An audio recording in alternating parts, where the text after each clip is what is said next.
Stop for a moment. Take a deep breath. There's a glass jar sitting on a windowsill. Simple, clear, almost forgettable. Inside it, a plant.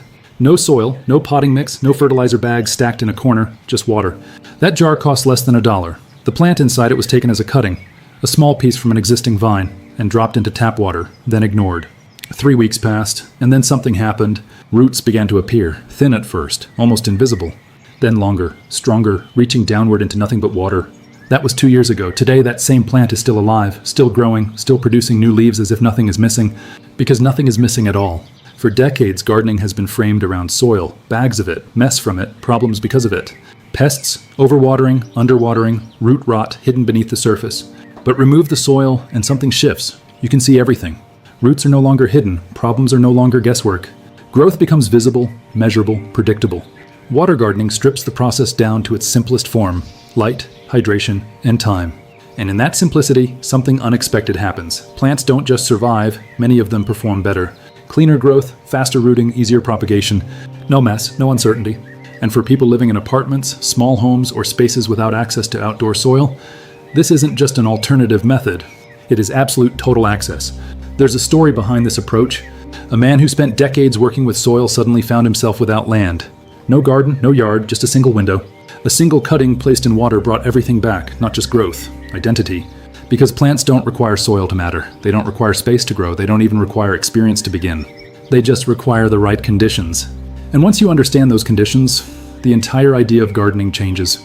This isn't about replacing soil. It's about realizing you never needed it as much as you thought. Because what you're about to see next are 12 plants, not rare, not expensive, that don't just tolerate water. They depend on it. And this is where everything begins to shift. Now here's where this changes. The easiest way to understand water gardening is to start with a plant that almost refuses to fail. Pothos, the perfect starting point for any water garden. A trailing vine known for one defining trait: adaptability. It grows in soil, it grows in low light, and more importantly, it grows exceptionally well in water. The entire process begins with a single cut, not random, precise. Look closely at the stem, and you'll find a small joint where each leaf emerges. This point is called a node.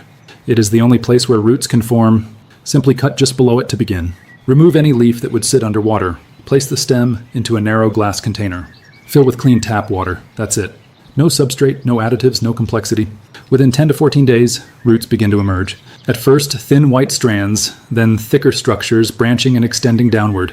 Over time, they form a complete water-based root system, fully capable of sustaining the plant long-term. Light determines speed and the health of the growth.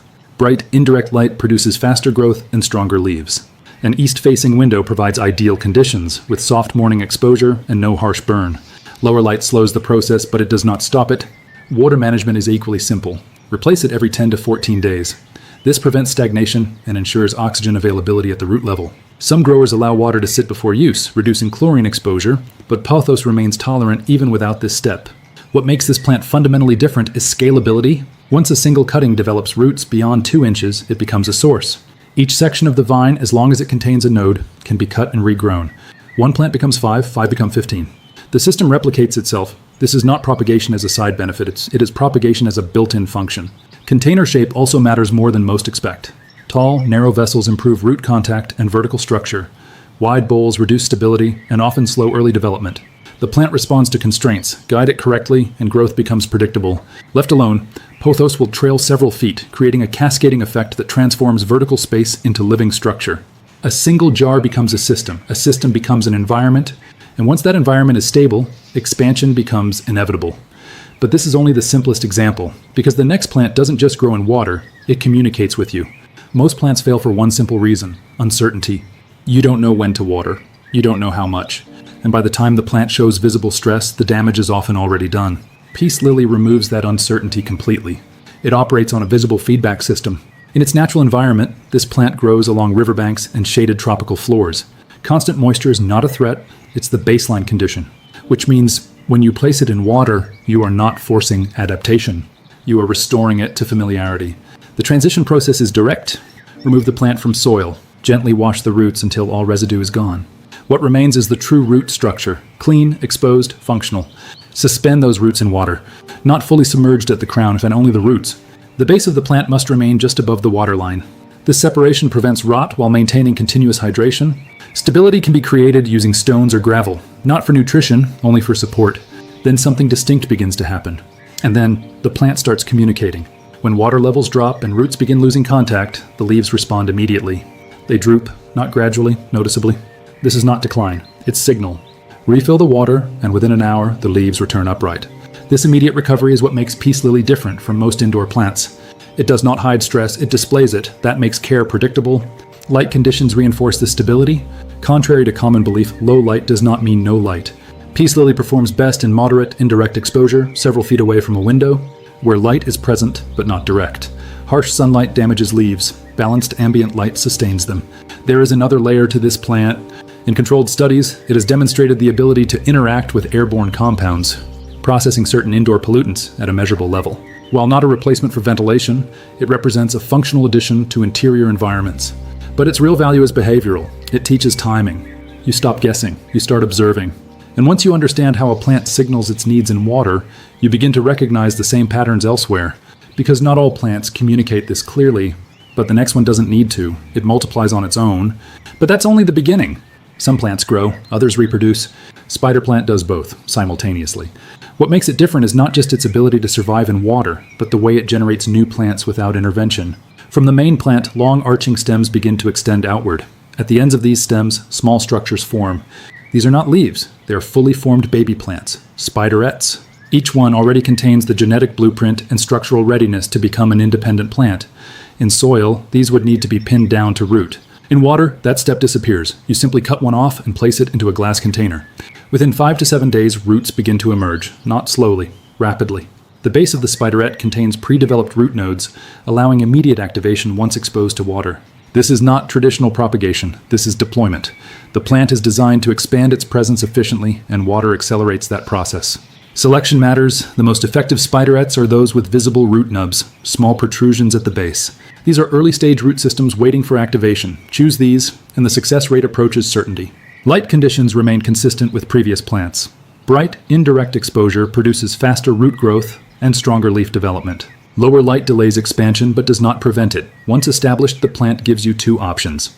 Leave it in water, and it will remain compact, controlled, structured, ideal for small spaces and windowsills. Or transition it into soil, where growth accelerates and size increases. Both systems are valid. But in water, something unique happens. Control. Growth slows just enough to remain manageable. The plant becomes stable, predictable, and visually contained. Perfect for indoor environments where space and maintenance matter. There's also a secondary effect, distribution. One spider plant can produce dozens of spiderets over time. Each one can become a new plant. Each new plant can repeat the process. A single source becomes a network. And because the process requires nothing more than water and light, expansion carries no additional cost. This is how plant systems scale naturally. Not through complexity, but through replication. And once you understand that principle, you begin to see water gardening not as a method, but as a multiplying system. The next plant, however, follows a different logic entirely. It has been grown in water for centuries, and most people still don't realize it. Now this is where it gets interesting. There's a plant that has been grown in water for centuries, and almost everyone misunderstands it. Lucky bamboo. Despite its name, it is not bamboo, not even related. It belongs to the Dracaena family, a group of plants adapted to shaded, humid forest floors. Environments where soil is consistently moist and direct sunlight is rare, which explains everything. This plant was never designed for dry soil and bright exposure. It was designed for stable moisture and filtered light. Water is not an alternative for it. Water is alignment. The structure is simple. Vertical green stalks, often arranged in clusters or spirals, supported by a base of stones or pebbles. Beneath that surface, roots extend downward into a shallow reservoir of water. The stones are not decorative alone. They provide anchoring, holding the plant upright, while allowing the roots to remain submerged and undisturbed. This creates a stable system. But unlike previous plants, Lucky bamboo introduces a constraint, water quality. It is sensitive. Chlorine and fluoride, commonly present in treated tap water, can gradually damage the plant. The first visible sign appears at the leaf tips, yellowing, then browning. Not disease, not nutrient deficiency. Chemical stress. The solution is controlled exposure. Allow water to sit for several hours or overnight before use. This permits chlorine to dissipate. Alternatively, filtered or rainwater creates a more neutral environment. Once adjusted, the plant stabilizes quickly. Maintenance remains minimal. Water is replaced every 2 to 3 weeks. Light remains indirect. No direct sun, no harsh exposure. Under these conditions, growth is slow but consistent. And that slow growth is intentional. Lucky bamboo is not designed to expand rapidly. It is designed to persist. For this reason, it has been used symbolically across cultures, representing stability, resilience, and controlled growth over time. The There is also a structural advantage. Because it grows vertically and remains compact, it fits into environments where trailing or spreading plants cannot. Desks, shelves, narrow surfaces, it occupies space without overwhelming it. And unlike soil-based setups, the entire root system remains visible, clean, contained, and easy to monitor. This makes it one of the most controlled forms of water gardening available. But control is only one side of the system, because the next plant shifts focus completely. From structure to color, and this is where visual impact begins to take over. Color in indoor gardening usually comes at a cost. Most flowering plants demand direct sunlight, strict care schedules, and consistent feeding. Without those conditions, blooms disappear. Begonia changes that equation, specifically wax begonias. These plants are capable of producing consistent color under indirect indoor light, and they root in water with surprising efficiency. The process begins with a controlled cutting.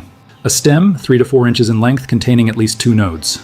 Lower leaves are removed to prevent submersion. The stem is placed into clean water. Then the transition begins. Within 2 weeks, roots typically emerge. Fine, white structures extending downward, establishing a new support system independent of soil. By the 4th to 6th week, under proper light conditions, something more happens. Bud formation. This is what separates begonia from most water-grown plants. It doesn't just adapt, it performs. The flowers appear in a range of colors: soft pink, deep red, white, coral. Multiple cuttings placed in separate glass containers create a structured display. Controlled, symmetrical, and continuously renewing. But this performance depends on one variable: light. Not direct sunlight, but strong indirect exposure. East or west-facing windows provide ideal balance. South-facing windows can work if filtered. Without sufficient light, the plant survives, but flowering declines. The system does not fail and it reduces output. Understanding that distinction is critical. Begonia in water becomes a responsive visual system. Adjust light, and you adjust bloom intensity. Maintain conditions, and the plant continues producing. There is also a seasonal advantage. Outdoor begonias are often treated as disposable annuals. They grow, bloom, and are replaced the following year. Water propagation eliminates that cycle. Cuttings taken before colder months can be rooted indoors and maintained through winter. When conditions improve, these same plants can be reintroduced outdoors, fully developed, already established. This transforms a temporary plant into a continuous one. No repurchasing, no restarting, just preservation and extension. And visually, the effect is immediate. A transparent container, visible roots below, color above. A complete system, exposed and functioning at the same time. This is where water gardening begins to move beyond simplicity. It becomes design. Because the next plant doesn't just add color, it amplifies it across every leaf. And this is where intensity starts to scale. Most plants offer either resilience or beauty. Coleus delivers both and then extends beyond it. At first glance, it doesn't look real. Leaves layered with deep burgundy, electric green, bright pink, even near black tones, often combined within a single surface. But what defines Coleus is not just its color. It's how easily that color can be reproduced. Propagation begins with a simple cutting, a stem placed into water under stable indoor conditions. Within 7 to 14 days, roots begin to form. In warmer environments, even faster. This rapid rooting places Coleus among the most responsive plants in water systems. But the real behavior emerges after establishment. Growth continues upward, producing new leaves with the same intensity, provided one condition is met. Light. Coleus uses light not just for survival, but for expression. In strong, indirect light, colors remain vivid and sharply defined. Reds deepen, greens brighten, patterns stay distinct. Reduce the light and something shifts. The plant compensates. Pigmentation fades. Leaves begin trending toward uniform green. Not because the plant is failing, but because it is optimizing for photosynthesis. Less color, more efficiency. This makes Coleus a visible indicator of environmental quality. You don't need instruments, the leaves tell you. There is also a structural technique that changes how the plant grows. Pinching. By removing the top growth tip, the plant redirects its energy outward. Side branches develop. Instead of a single vertical stem, the plant becomes wider, fuller, more complex. In water, this effect is amplified. Roots remain stable and contained while the upper structure expands. The result is a dense, layered form, visually rich but physically controlled. And unlike many high-color plants, Coleus maintains resilience. Even under neglect, even with reduced water levels, it slows down rather than collapsing. It conserves, stabilizes, and resumes growth when conditions improve. This makes it both decorative and durable, a rare combination. Multiple cuttings, each with different color patterns, can be arranged across a windowsill, each one rooted in water, each one evolving independently. The result is not just a collection of plants, it's a living color system. And once that system is in place, something interesting happens. You start expecting more from your plants. Not just growth, not just survival, but visible output, which is exactly what the next plant delivers, in a way most people have forgotten. Now this is where overlooked plants start to matter. Some plants disappear from attention, not because they stopped working, but because conditions changed. Impatiens is one of them. Once a dominant presence in gardens, it declined after widespread disease affected outdoor plantings. But the plant itself never lost its core ability: fast rooting, continuous flowering, adaptation to low light. In water, those traits become more visible. Propagation begins with a soft stem cutting, 4 to 6 inches in length. Lower leaves are removed. Any open flowers are trimmed away to redirect energy. The stem is placed into water. Within a week, roots begin to form, not slowly, quickly and consistently. The internal structure of Impatiens is built for rapid response. Soft tissue allows immediate hydration, and root development follows without resistance. By the 3rd week, under stable conditions, the plant begins preparing to bloom again. This is where it separates itself from most flowering plants. Impatiens does not require intense sunlight to produce flowers. It evolved in shaded environments, beneath tree canopies, where light is filtered and indirect. That adaptation allows it to function indoors, near windows that would be insufficient for most flowering species.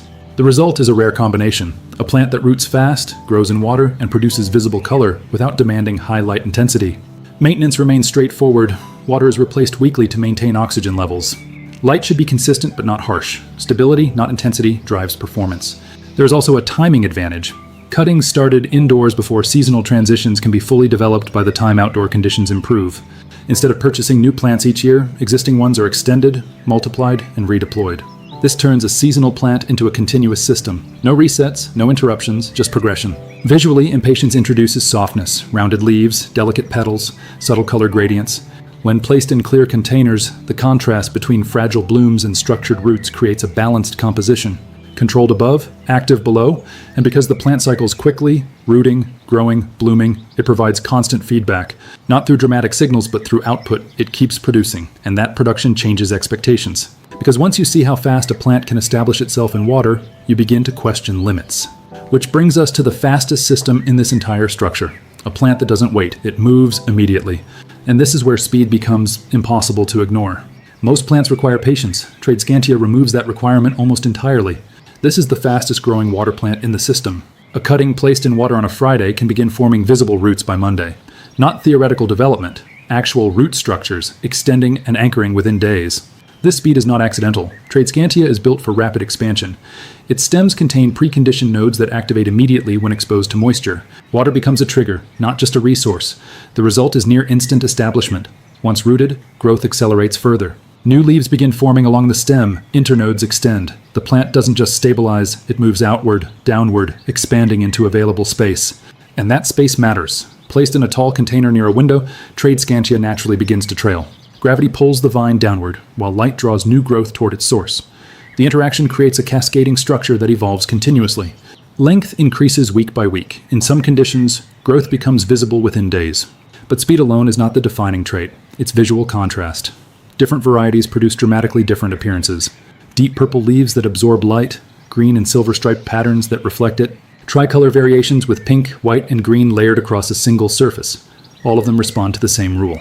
Light preserves color. In low light, pigmentation fades. Purple shifts toward green. Patterns soften. The plant adapts, prioritizing survival over appearance. In bright, indirect light, color intensifies. This makes Tradescantia both fast and responsive. You can measure its environment by observing its output. Maintenance remains minimal. Water is replaced periodically. Cuttings can be trimmed at any time. Each trimmed section becomes a new plant, capable of rooting just as quickly as the original. This creates a continuous loop. Grow, cut, replant, expand, the system feeds itself. And because the plant grows so rapidly, even small initial cuttings can produce large visual impact in a short time. A single stem becomes multiple vines become a full trailing display, all without soil, all within a controlled space. This is where water gardening reaches maximum efficiency.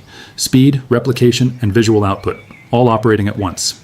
But speed is not the final stage, because the next plant changes the expectation entirely. It doesn't start as a cutting. It starts as food, and this is where the system becomes something else entirely. Most plants begin with intention. This one begins in a kitchen. A single sweet potato, the same one found in any grocery store, becomes the starting point of a complete growth system. No cutting required, no prior plant needed, only structure. The setup is simple. 4 toothpicks are inserted around the midpoint of the potato, creating a support frame. The base is suspended over a glass jar with the bottom third submerged in water. Then it waits. Within 2 weeks, the first change appears. Small shoots begin to emerge from the top surface. At the same time, roots extend downward into the water below. 2 systems activating simultaneously, one reaching for light, the other for stability. By the 4th week, the transformation becomes visible. Vines begin to extend, long, flexible stems trailing outward and downward, producing leaves that vary from bright green to deep purple, depending on the variety. This is no longer a vegetable, it is a growth engine. Light plays a critical role here. Unlike many plants in this system, sweet potato vine requires stronger exposure. Several hours of direct or near-direct light accelerate vine development and leaf density. South or west-facing windows produce the most consistent results. Without sufficient light, growth slows significantly. With it, expansion becomes aggressive. But the most important shift is functional. This plant operates on two levels. Above the waterline, it produces a fast-growing ornamental vine. Visually dynamic, constantly extending, easy to shape and trim. Below the waterline, something less visible is happening: energy storage. As the system develops, the plant begins forming new tubers along its root network. These can later be transferred to soil, where they mature into harvestable sweet potatoes. This makes the system dual purpose, decorative and productive.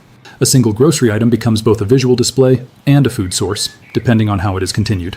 And like previous plants, it remains scalable. Each vine can be cut and placed into water, forming new independent plants. One potato becomes multiple systems, each capable of repeating the process. This is no longer simple propagation, it is regeneration. And it introduces a new concept into water gardening, that growth is not limited to ornamental value. It can become functional. But functionality is only one direction, because the next plant solves a different problem entirely. Not speed, not color, not output, but limitation. And this is where low-light environments stop being a barrier. Most plants fail without bright light, but the Chinese evergreen operates differently. It is built for low-light environments. Naturally adapted to forest floors, this plant prioritizes stability over speed. It doesn't rush growth, it maintains it. In water, its behavior is even more defined. Propagation begins with a simple stem cutting placed into water. Root development takes 3 to 5 weeks. It's not a plant for rapid results, but for reliable, steady presence.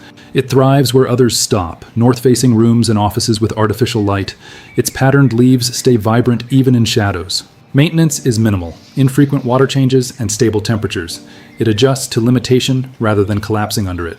In less than ideal conditions, dependability is more valuable than speed, because growth that continues slowly is still growth. Some plants look natural and blend seamlessly into the garden's green backdrop. But the Caladium does not. It stands out with its extraordinary, vibrant colors. At first glance, its leaves appear artificial, as if painted by hand. Translucent white surfaces with deep red veins. Bright pink centers fading into green edges. Patterns so precise they seem designed rather than grown. But the structure behind that appearance is simple. The secret to this beauty lies within a compact, powerful unit called a tuber. Unlike stem-based plants, Caladium begins as a compact, dormant unit. A dense storage structure containing all the energy required for future growth. In water, the setup is controlled. The tuber is placed on a stable surface, often supported by pebbles or a shallow container, with only the base making contact with water. Full submersion is avoided. Moisture activates growth, but excess exposure leads to decay. Balance is critical. Once conditions are correct, activation begins. Within 2 to 3 weeks, the first shoots emerge. Small at first, then expanding rapidly as leaves unfold. As they mature, light begins to pass through them, revealing the full complexity of their internal structure. This is where Caladium separates itself visually. It interacts with light. Positioned near a bright window, especially with indirect backlighting, the leaves become semi-transparent. Veins glow. Colors intensify. The plant becomes less of a solid object and more of a living filter for light. But this system is not permanent. Caladium follows a seasonal cycle. As temperatures drop and light decreases, the plant begins to shut down, leaves yellow, structure collapses.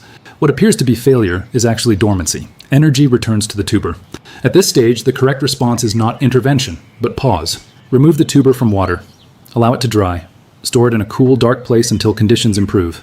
When warmth returns, the cycle begins again. This makes Caladium a repeating system. One initial tuber can produce multiple seasons of growth. You are not just managing growth, you are managing phases. And once time becomes part of the process, the final plant completes the structure. And this is where the system reaches its most refined form. The final plant brings everything together: growth, control, aesthetics, replication. Philodendron Brazil. At first glance, it stands apart from everything before it. Each leaf carries a distinct pattern. Bright chartreuse streaks cutting through deep green surfaces. No two leaves identical, no repetition. This is variegation. A structural variation in chlorophyll distribution. Certain sections of the leaf produce less chlorophyll, creating contrast. But that contrast comes with a trade-off: reduced efficiency. The lighter portions of the leaf contribute less to energy production, which means the plant must compensate. And it does, by seeking light. Propagation follows a familiar pattern. A stem cutting with at least one node is placed into water. Within 10 to 14 days, roots begin to emerge. Clean, white structures extending from the node, establishing a stable base. From that point, growth becomes continuous. New leaves form, patterns develop. The plant extends outward, trailing over the edge of its container, creating a layered vertical display. But what makes Brazil unique is responsiveness. Light directly affects appearance. In low-light environments, the plant adapts by producing leaves with more green and less yellow. This increases photosynthetic capacity, allowing survival under limited conditions. In brighter indirect light, the opposite happens. Variegation intensifies, yellow expands, contrast sharpens. The plant becomes more visually striking, not by chance, but by environmental response.